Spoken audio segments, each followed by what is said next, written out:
मातरम के माध्यम से भारत की जन चेतना को जागरूक करके हर भारतवासी के मन में भारत की स्वाधीनता का अलग जगाया। और जब राष्ट्रगीत वंदे मातरम के 150 वर्ष पूर्ण हो रहे हैं, तब बंगाल के इस चुनाव में हम सब आपके बीच में हैं। कभी देश की स्वाधीनता में वंदे मातरम ने अमर मंत्र बन करके पूरे भारत को एकता के सूत्र में जोड़ने का काम किया था।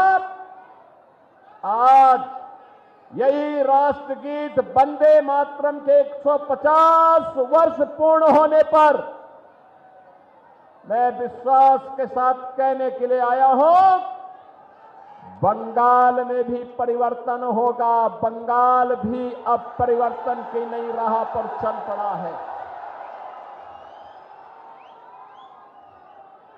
आज की बंगाल की दुर्दशा को देख करके दुख होता है। बंगाल भारत की अध्यात्म की धरती, भारत की संस्कृति की धरती, भारत की कला और शिक्षा की धरती, बंगाल, जिस बंगाल ने भारत को कला दी है, संस्कृति दी है, अध्यात्म में एक से एक उच्च कोटि के आध्यात्मिक साधक दिए हैं, जिस बंगाल ने भारत को उद्यमता कैसे होती है ये दिखाया था। और याद करिए, आजादी के कुछ वर्षों तक भारत की जीडीपी का एक बड़ा हिस्सा बंगाल के हिस्से में आता था, बंगाल उसे उपलब्ध करवाता था।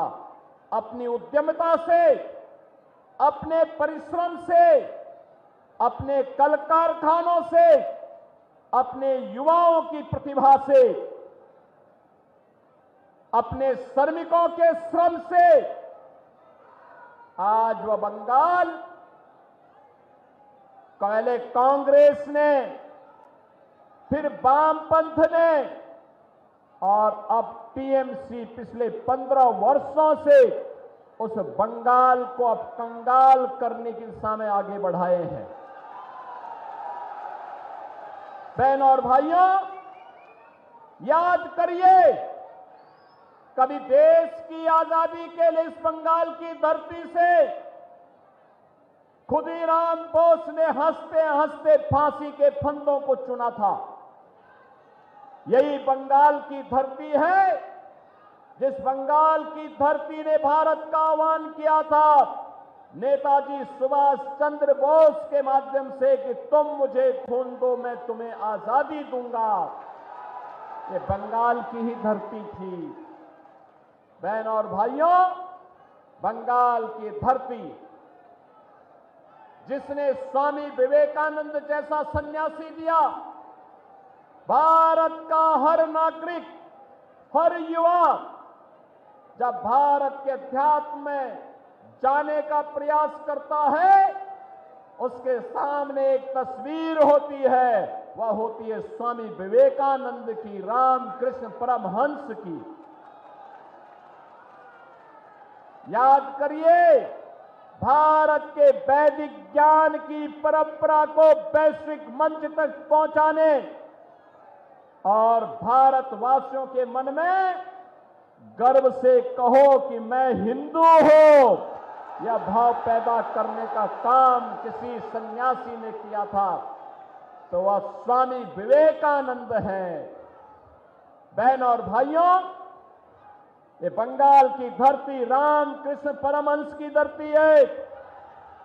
ये बंगाल की धरती स्वामी विवेकानंद जी की धरती है। ये बंगाल की धरती भारत सेवाश्रम संघ के संस्थापक स्वामी प्रणवानंद की धरती है। लेकिन भारत की संस्कृति की आत्मा कही जाने वाले भारत के राष्ट्रवाद की इस धरती को टीएमसी ने तुष्टीकरण की धरती बना करके रख दिया है, लूट खसोट की धरती बना के रख दिया है, अराजकता की धरती बना करके रख दिया है। बहनों और भाइयों, हम आपका आह्वान करने के लिए इसीलिए आए हैं, जैसे आज बंगाल में चल रहा है जो अराजकता है, जो गुंडागिर्दी है, यही गुंडागिर्दी, इसी प्रकार की अराजकता, इसी प्रकार की अव्यवस्था आज से 8 वर्ष 9 वर्ष पहले उत्तर प्रदेश में भी थी। याद करिए, भारत की सबसे बड़ी आबादी उत्तर प्रदेश में हर पर्व और त्योहार के पहले दंगे होते थे, महीनों महीनों कर्फ्यू रहता था, विकास के कार्य ठप पड़ गए थे, नौजवानों के लिए नौकरी नहीं थी, सत्ता के समानांतर गुंडे और माफिया वहां पर सत्ता का संचालन करते थे।